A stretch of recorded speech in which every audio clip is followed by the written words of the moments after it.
Okay. Right. Hi, and welcome to this Google Hangout.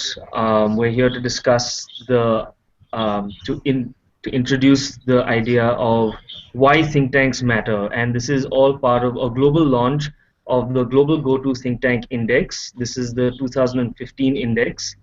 The index has been around for 9 years now. Gateway House made its debut in 2014, and this year in 2015, Gateway House is ranked among the think tanks in 9 categories, and those are the top think tanks in the world in the non-US region. It ranked 130 out of 137. It ranked 28 out of 65 in the top think tanks in China, India, Japan, and the Republic of Korea. 111 out of 133 out of the top foreign policy and international affair in think tanks. Number 31 out of 80 for the best use of social networks among think tanks. Number 38 out of 100 of the think tanks to watch. Number 51 out of 57 for the think tanks with the best external relations or public engagement program. Number 41 out of 48 for the think tanks with the best use of internet, and number 47 out of 50 for the best use of media, and number 76 out of 144 for the best independent think tanks. Gateway House has also been lucky enough to be ranked number 5 out of 30 out of the top think tanks in India. And this report also presents several observations, analysis, and recommendations for think tanks, uh, both both in India and around the world. Um, so today, the discussion that we wanted to have is on why think tanks matter, and for that, we pulled together a very interesting panel. Um, we've got Mr. K. N. Vaidyanath, Chief Risk Officer of Mahindra and Mahindra, and Vice Admiral Anil Chopra, former Commander in Chief of the Western Naval Command of the Indian Navy. Dr. Mr. Andreas Kramer, founder and director emeritus of the Ecological Institute of Germany, and Devjot Ghoshal, editor of Quartz India. So, I so now that the introductions are out of the way, I thought we could just move straight into the discussion that we wanted to have, which is so let's just start off with Mr. Vaidyanath. Mr. Vaidyanath, the Global Go-To Think Tank report shows that India has the fourth largest number of think tanks in the world after the US, China, and the UK. Yet think tanks in India continue to struggle for recognition by policymakers and the public. Where do you think the problem lies? Good evening, Veer. First and foremost, congratulations to Team Gateway House. You're really growing in stature. Your recognition in this ranking survey says that. To your question, I wouldn't call it a problem. I would call it a challenge. We still are a young country working through things. It's work in progress.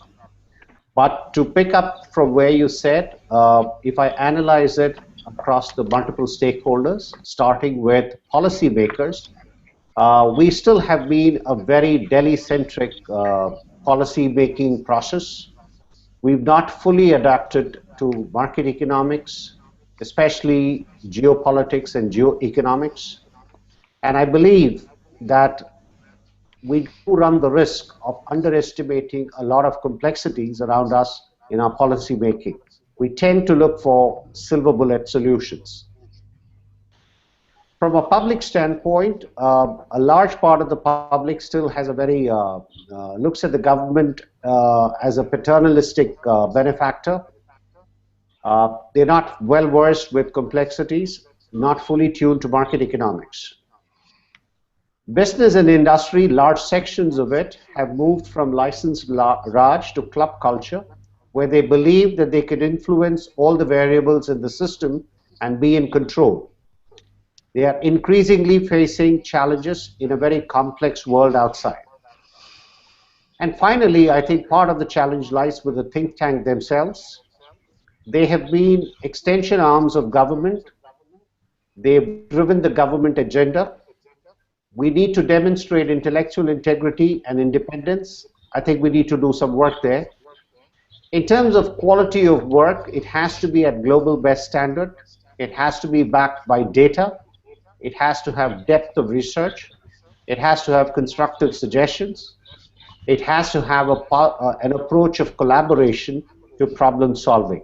So I believe that these are some of the challenges that think tanks have to address to gain greater recognition and become more relevant. Thank you, Mr. Vaidyanathan. Um, So, as Mr. Vaidyanathan has just highlighted, there are several problems that exist in the Indian scenario. Now, I wanted to just bring Dr. Mr. Kramer into this discussion. He runs a think tank in Germany. He is the founder and he's the director emeritus of the Ecologic Foundation in Germany. So, Mr. Kramer, keeping in mind all of the points that Mr. Vaidyanathan has mentioned, the close relation to the government, the need to bring in more data, and the need to educate the public as to the importance of think tanks. How does that all fit into the German scenario? Well, in this respect, Germany and India are actually very similar. Germany is also a young democracy. We were a democracy before the Second World War, but really the democracy we have today was re-established, rejuvenated. Our constitution is of a post-war period, and with the German unification, we got another part of the country that is now democratic in our pluralistic parliamentary sense. So it is very similar, and I do want to congratulate India for overtaking Germany to be in fourth place in the ranking of total numbers of think tanks. There must have been just under 100 think tanks formed or recognized internationally in the last year. And I think that this is a sign of something that we observe also in Germany, and that is that there is an expanding space in which think tanks can work.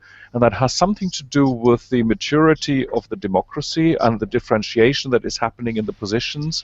Different parties rise up and things like that. And it's also, in Germany at least, a function of the crises. Germany has lived through a number of crises, psychological events that affected the nation as a whole. We had a huge crisis about the euros. We have the refugees streaming into Germany, questioning the identity of the nation, and we have something like the Volkswagen scandal, which really goes deep to a country that loves its cars.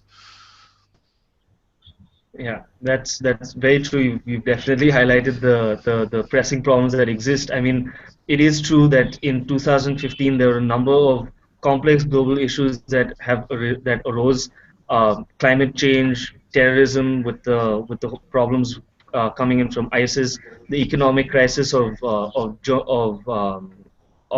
Greece, and the migration problem as well is pressing problems which are affecting the world over. Admiral Chopra, I want to just bring you into this discussion as well by by asking you rather, why is it important for policymakers to use this research and to use the recommendations coming in from think tanks? What is it that think tanks bring to the table that a regular policymaker does not? Thank you. I must also begin by first congratulating Gateway on a wonderful performance over the course of last year. I think I must begin by saying that all policy makers in government are also administrators and are normally quite tied up in the task of day-to-day functioning of their departments and their responsibilities. Their policy teams are also part of the administrative setup, and there is often little time for most people in government to do any in-depth or worthwhile research. I therefore feel that any inputs, cogent inputs from think tanks are indeed very welcome, as long as they are not too extensive. They must be brief and concise, and they must be practical and not too idealistic. And if you get that caliber of inputs, I think most policymakers do take into consideration the inputs offered by established think tanks. There is also the aspect that most research done within uh, government tends to be institutionalized, tends to be a bit risk averse, and it is the product of perhaps insufficient interaction with the larger world. So think tanks and their outputs certainly fill that vacuum within the policy making establishment. And the only thing is, at the moment, like in India, the government and policymakers must find ways of institutionalizing the pathways through which these inputs can come to them in regular fashion. Thank you. Thank you, Admiral Chopra. So Admiral Chopra brought in a very important point, which is the need to connect with the public. Um, Over the last few years, we've seen an incredible increase in the number of interactions between governments and the people via social media. And I just wanted to get Devjot into the discussion now. He's the editor of the India editor of Quartz. Um, so I just wanted to ask you, how can think tanks and the media in India work together to mutually benefit each other and also publicly share content that can reach out and and can get policymakers and the public together on a same platform and positively impact society. Thanks, Vikram. And again, I should also sort of start by congratulating Gateway House on what's been a fantastic year. I think that the question you've asked sort of, there are sort of two threads to it. I think the first thing is to understand um, the importance of the information that think tanks can often provide. As journalists, we don't always have the experts at hand. We don't have the expert. We don't have the specific information about certain areas where developments occur. And so it's very useful for us to sort of tap into those resources that are available at think tanks, and to be able to sort of to be able to use that and bring that to our readership. I think that's the first thing. The second challenge, of course, is to understand the pathways that we use to actually deliver this information to a wider audience. I think the internet makes it far easier to push this information and this content forward. One of the key things here is relevance, and is the ability to actually bring out information as and when it's relevant. So there's something happening in the Middle East that has an implication on India. It's important that the information is presented in a timely manner. And I think one of the things with online journalism in today's age is that unless you're able to push out the content at the right time, you won't always find an audience for it, and therefore your ability to impact policy also becomes low. So I think timing here is key, as well as being able to work with the resources that sometimes often provide, but journalistic outlets don't always have. I'm sorry, Devjot. I'm gonna have to ask you to just repeat your last point. The sound was not very clear on that.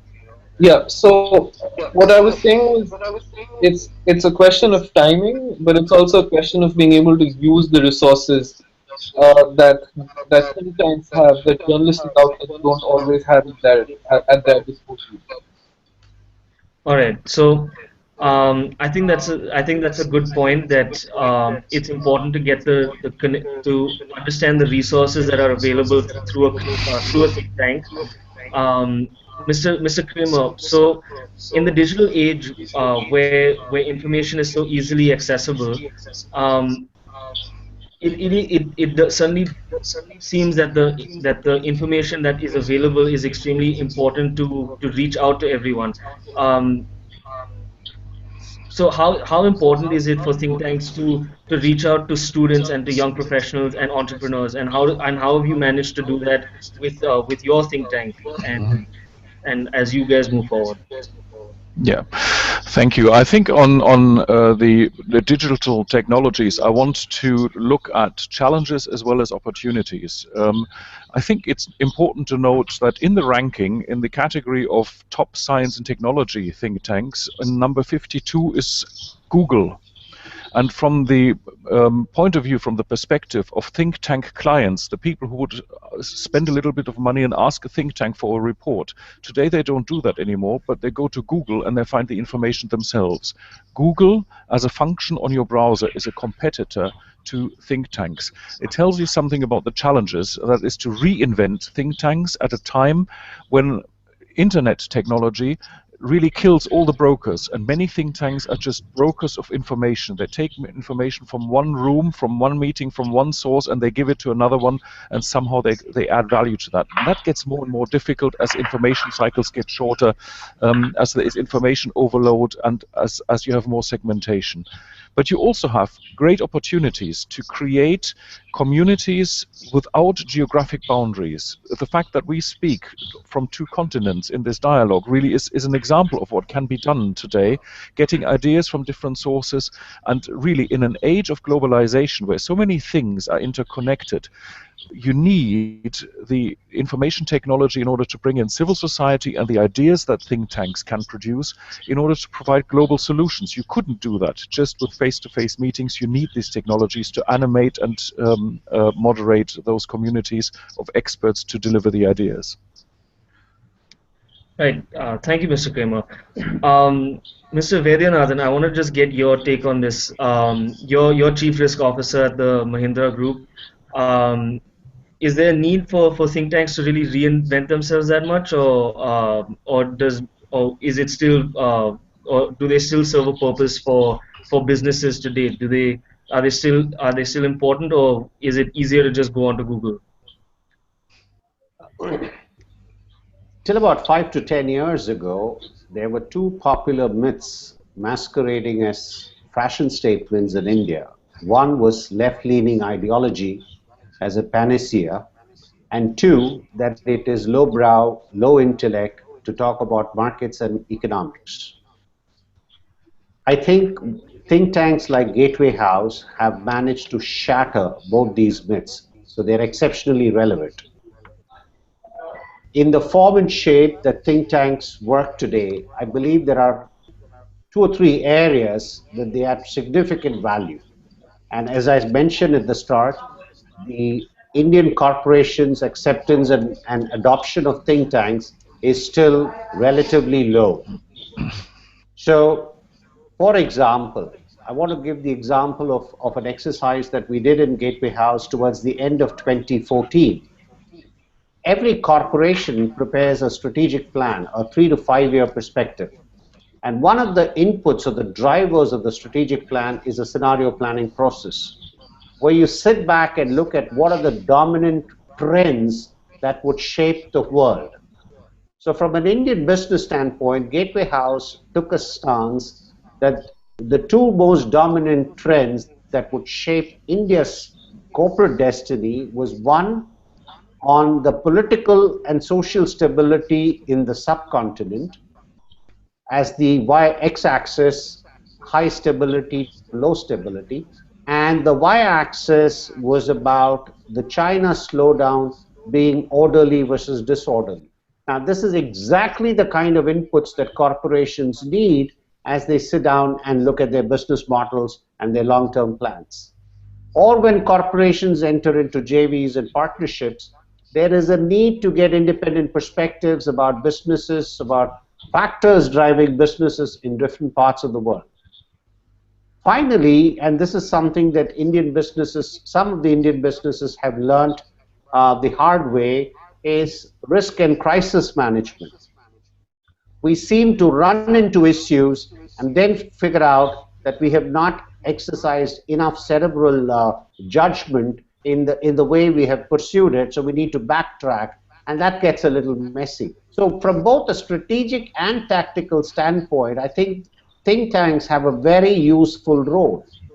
If there is an area where I think that they could reorientate themselves, is the way they endear themselves to corporations. it is important that think tanks reach out to more and more corporations in almost like the Sanskrit expression, tamasoma jyotir gamaya. So explain to them the need to understand this complexity in geopolitics and geoeconomics and thereby win them over. I think that to me is the missing piece here. Right. Thank you, Mr. Vaidyanathan. Mr. Ghoshal, just to get a last comment on this topic at least on how think tanks need to grow and change. Um, since we were talking about digital media and how businesses can and also how businesses can get involved with think tanks, do you believe that the whole process of digital media and social media will contribute to getting to promoting the idea of looking at a think tank, and that, I mean, that will naturally help the public get involved with think tanks, but do you think that that will also help with getting businesses involved with think tanks? Um, let me break it down. Let's talk about the public first. What social media provides is the ability to have a conversation, which is very difficult otherwise. And I think with the advent of Facebook and Twitter and things like that, it's very easy for both think tanks to get a sense of what is the information that the public wants, and at the same time, the public interact with institutions, with think tanks. So I think that sort of opens up a pathway of communication, which is very sort of easy to then build on. I think for corporates, of course, these are individuals, and if people at some point feel that they're deriving value and benefit from the information that think tanks are providing, I think it's bound to have a trickle down effect and a larger conversation. Right. Thank you, Devjot.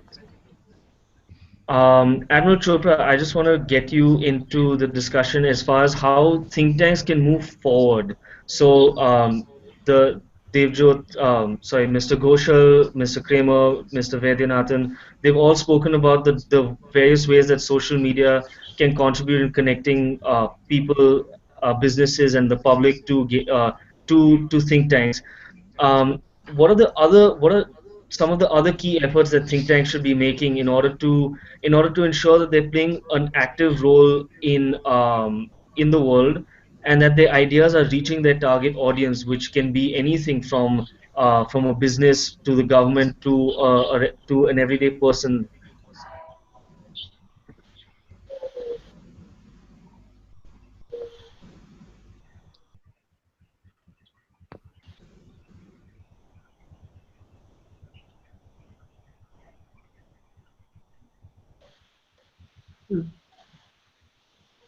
uh, Admiral Chopra, can you hear me?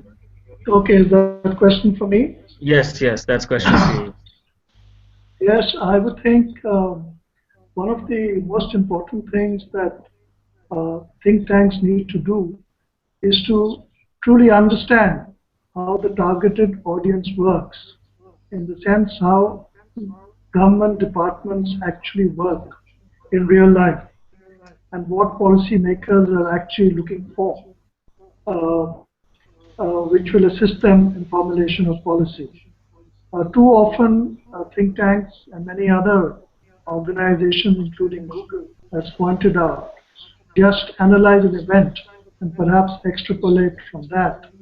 But what people are looking for, policymakers, at least from my experience, is our organizational outputs which point out or which can forecast, which are ahead of the curve, and which can give the policymaker or the corporate, for that matter, uh, an environment within which to take decisions. Now, this is easier said than done, because it's not easy when you put yourself out on a limb by forecasting events or by forecasting even trends. But I think a good think tank will have to uh, take that risk and use its resources to be able to uh, venture into forecasting trends, which are not just extrapolations of present day events.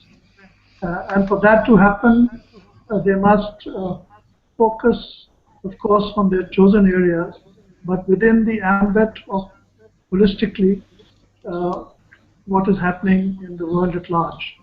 And only then would focus on niche areas uh, be helpful uh, to policymakers.